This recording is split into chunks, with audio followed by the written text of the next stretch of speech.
Greater Hyderabad సిటీకి తూర్పున ఉన్న పోచారం, గట్కేసర్ ప్రాంతాల్లో రియల్ ఎస్టేట్ జోరు కనిపిస్తోంది. ఆయా ప్రాంతాల్లో భూములు, ఇండ్లు కొనేవారి సంఖ్య రోజురోజుకి పెరుగుతోంది. హెచ్ఎండిఏ మాస్టర్ ప్లాన్లో భాగంగా ఇక్కడ 100 అడుగుల రోడ్లు కూడా వేసే ప్రపోజల్స్ ఉండటంతో భారీగా వెంచర్లు వస్తున్నాయి. ముఖ్యంగా వరంగల్ నేషనల్ హైవేకి ఆనుకొని పలు ప్రాజెక్టులు ఏర్పాటవుతున్నాయి. ఇప్పటి వరకు హైటెక్ సిటీ, గచ్చిబౌలి, నానక్రామగూడ ప్రాంతాలే కేంద్రంగా ఐటీ కారిడార్లు ఏర్పాటు చేశారు. కాంగ్రెస్ సర్కార్ ఏర్పడిన తర్వాత సీఎం రేవంత్ రెడ్డి అభివృద్ధి ఒకే ప్రాంతానికి పరిమితం కాకుండా అన్ని ప్రాంతాలకు విస్తరిస్తామని ప్రకటించారు. దీంతో కొన్ని కీలక ప్రాజెక్టులను గట్కేసర్, పోచారం ప్రాంతాల్లో ఏర్పాటు చేయబోతున్నారు.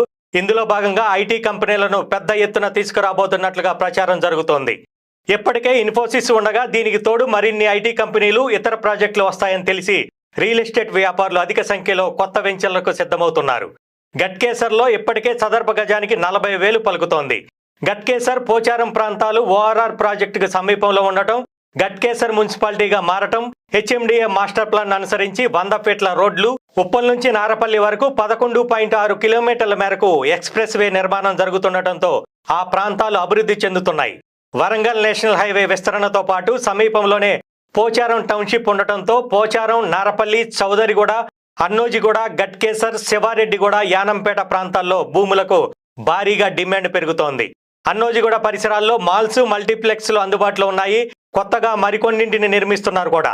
రెస్టారెంట్లు, వినోద కేంద్రాలకు కొదవే లేదు. నారపల్లి, నందనవనం పార్క్, గట్కేసర్ వరకు ఎంఎంటీఎస్ సదుపాయం కూడా ఉంది. దీంతో గట్కేసర్, పోచారం ప్రాంతాల్లో పెద్ద సంఖ్యలో అపార్ట్మెంట్లు, విల్లాలు నిర్మించేందుకు నిర్మాణదారులు పోటీ పడుతున్నారు. ఈ ప్రాంతాల్లో విల్లా 3 కోట్ల నుంచి పలుకుతుండగా ఫ్లాట్స్ అయితే 70 లక్షలకు తక్కువే లేదు. గట్కేసర్, పోచారం ప్రాంతాల్లో ఫ్లాట్లు, ఇండ్లు కొనడానికి ఎక్కువ శాతం మధ్యతరగతి ప్రజల ఆసక్తి చూపిస్తున్నారు. వీరిని దృష్టిలో పెట్టుకుని కొందరు రియల్ ఎస్టేట్ వ్యాపారులు అపార్ట్మెంట్లు, లేఅవుట్లు వేస్తుండగా ఉన్నత వర్గాలను దృష్టిలో పెట్టుకుని మరికొందరు హైరైజ్ బిల్డింగ్లు, విల్లాలు నిర్మించేందుకు సిద్ధమవుతున్నారు. వీటి అనుమతుల కోసం హెచ్ఎండిఏకు పెద్ద సంఖ్యలో దరఖాస్తులు వస్తున్నాయి. మొన్నటిదాకా శంషాబాద్, శంకర్పల్లి జోన్లో ఎక్కువగా నిర్మాణాలు, వెంచర్లకు దరఖాస్తులు వచ్చేవని, ఇప్పుడు మేడ్చల్, గట్కేసర్ జోన్లలో ఎక్కువ అప్లికేషన్లు వస్తున్నాయని అధికారులు చెబుతున్నారు. దీంతో గట్కేసర్, పోచారం పరిధిలో భూముల ధర చదరపు గజానికి 40,000 నుంచి 70,000 అయినా ఆశ్చర్యం లేదని ఒక రియల్ ఎస్టేట్ వ్యాపారి తెలిపారు.